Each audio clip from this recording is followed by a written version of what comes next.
Welcome back friends. स्वागत है आपके अपने YouTube channel MK art Hindi English में।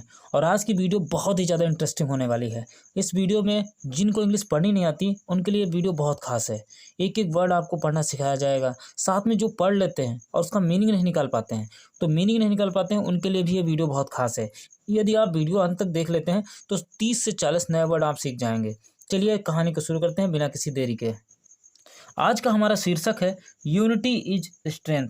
यूनिटी का मतलब एकता, इज है, स्ट्रेंथ का मतलब शक्ति, यानी एकता में शक्ति है। क्या है? जब एक साथ सभी व्यक्ति रहते हैं तो उनके अंदर कैसी शक्ति होती है, इस शक्ति को इस कहानी में बताया गया है। चलिए देखते हैं। Once upon a time 4 bulls live together in a field. Once upon का मतलब वंस अपॉन अ टाइम का मतलब होता है एक समय की बात है। ये पूरा देखिए फ्रेज दिया हुआ है। वंस अपॉन अ टाइम का मतलब एक समय की बात है। 4 बुल्स, 4 बुल्स का मतलब बैल, लिव्ड का मतलब रहते थे, टुगेदर का मतलब एक साथ। 4 बैल एक साथ रहते थे टुगेदर, इन ए फील्ड का मतलब एक खेत में 4 बैल एक साथ रहते थे। There was plenty of grass for them. There was वहाँ थी, प्लेंटी का मतलब भरपूर, पर्याप्त, ऑफ ग्रास का मतलब घास, फॉर देम का मतलब उनके लिए, फॉर देम का मतलब उनके लिए घास जो थी बहुत हद तक पर्याप्त थी, यानी पर्याप्त मात्रा में उनके पास घास उपलब्ध थी।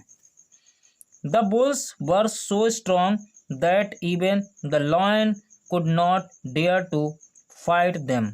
देखिए यहाँ पर कहानी को ध्यान से देखेंगे।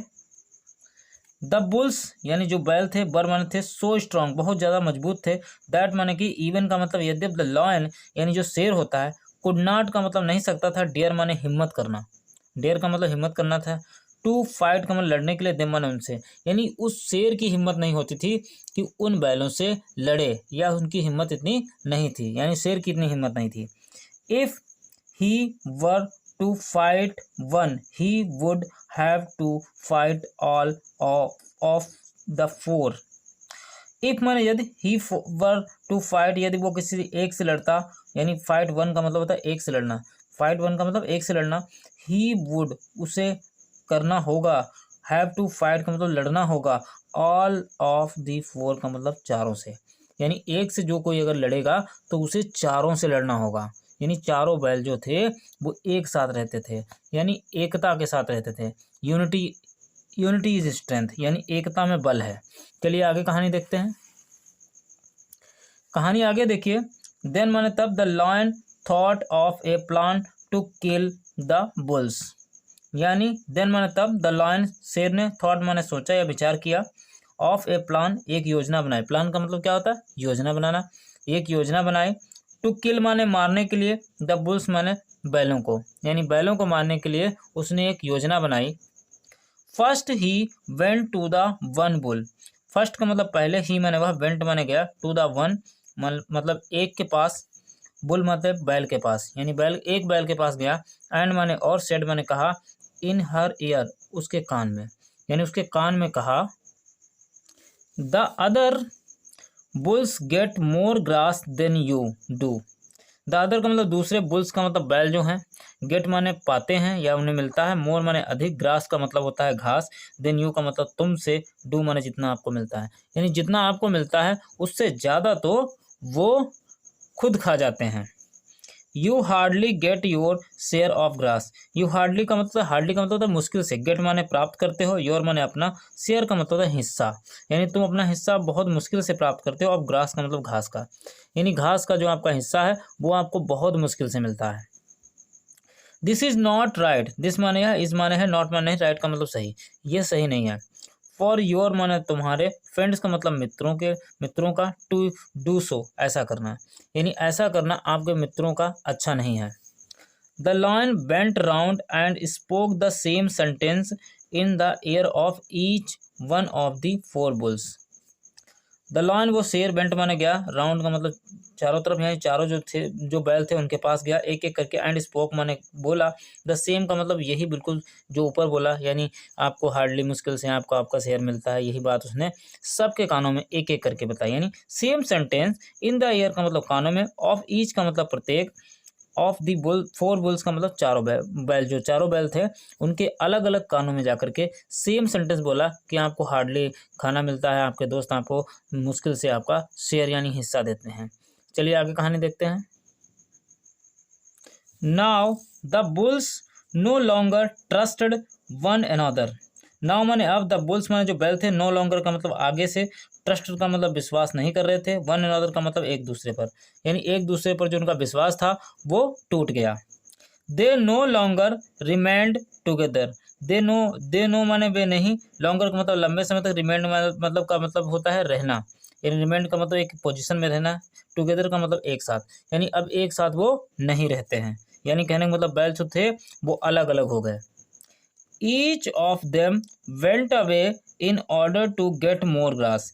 ईच ऑफ देम यानी प्रत्येक, ईच ऑफ देम का मतलब होता है प्रत्येक, ये देखिए पूरा लिखा है ईच ऑफ देम, इसका मतलब होता है प्रत्येक, वेंट माने गया, अवे का मतलब अलग अलग, इन ऑर्डर टू गेट माने प्राप्त करने के लिए, मोर का मतलब अधिक, ग्रास का मतलब घास, यानी अधिक घास प्राप्त करने के लिए, अधिक घास प्राप्त करने के लिए वो अलग अलग दिशाओं में निकल गए। This was what he line wished. This माने यह, वाज माने था, वाट माने जो कि, द लाइन का मतलब शेर, विश्ड का मतलब इच्छा रखता था, यानी जैसा वो सोचता था वैसे हुआ। सो इसलिए वन डे ही spring upon one bull and killed him. So मतलब इसलिए वन डे का मतलब एक दिन ही, स्प्रिंग का मतलब वो उछला या कूदा, अपॉन माने पर, द वन बुल एक बैल पर, एक बैल पर वह कूदा, एंड किल्ड देम, एंड माने और, किल्ड का मतलब मार दिया, हिम माने उसको, यानी उसको मार दिया, यानी पहले एक बैल पर कूदा और उसे मार दिया, क्योंकि वो अलग अलग रहते हैं। The other bulls did not come to his help.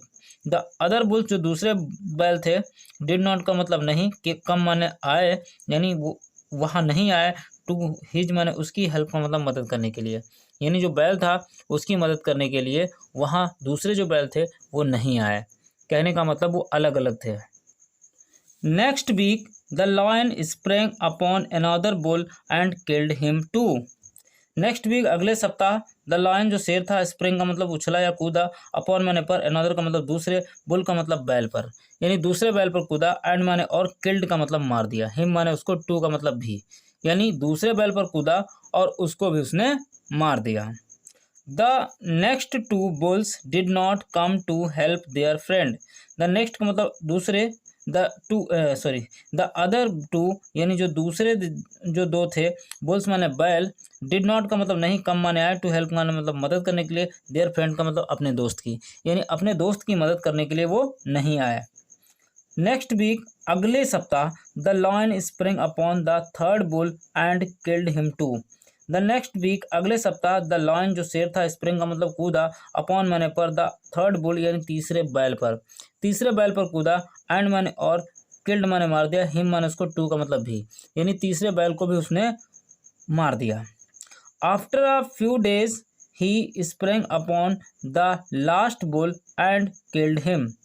After माने बाद में, ए फ्यू डेज का मतलब कुछ दिनों बाद, यानी कुछ दिनों के बाद, ही स्प्रिंग व कूदा, अपॉन माने पर, द लास्ट बुल आखिरी जो बैल था उस पर कूदा, एंड माने और, किल्ड माने मार दिया, हिम माने उसको, यानी आखिरी आखिरी जो बुल था, आखिरी जो बैल था उस पर कूदा और उसे मार दिया। सो इसलिए the lion killed and ate all the four bulls one by one. So इसलिए द लायन जो शेर था, किल्ड माने मार दिया, एंड माने और, एट माने खा गया, ऑल माने सभी, द फोर का मतलब चारों, बुल्स का मतलब बैलों को, चारों बैलों को वो खा गया। वन बाई वन का मतलब होता है एक एक करके, वन बाई वन का मतलब एक एक करके वो उसे उन्हें खा गया, one by one. Together the bulls were strong and safe. Together का मतलब एक साथ, द बुल्स माने जो बैल थे, वर माने थे, स्ट्रॉन्ग माने मजबूत, यानी एक साथ वो मजबूत थे, एंड माने और, सेफ का मतलब सुरक्षित थे, यानी एक साथ वो मजबूत भी थे और सुरक्षित भी थे। अलोन का मतलब अकेले, they had no match for the lion. They had उनके पास नहीं थी, नो मैच का मतलब बराबरी, फॉर माने के लिए, द लायन का मतलब शेर के लिए, यानी शेर के लिए जो बराबरी थी वो अब एक बराबर नहीं रह गई, कहने का मतलब अकेले अकेले करके शेर ने सभी को मार दिया। होपफुली आपको कहानी पसंद आई होगी, कुछ नए वर्ड आपको सीखने को मिले होंगे। यदि आपको नए वर्ड सीखने को मिले हैं तो वीडियो को लाइक कर दीजिए, अगर यहाँ तक आ गए हैं तो कृपया चैनल को सब्सक्राइब कर लीजिए। मिलते हैं ऐसे ही किसी नेक्स्ट इंटरेस्टिंग स्टोरी के साथ, तब तक के लिए बाय बाय।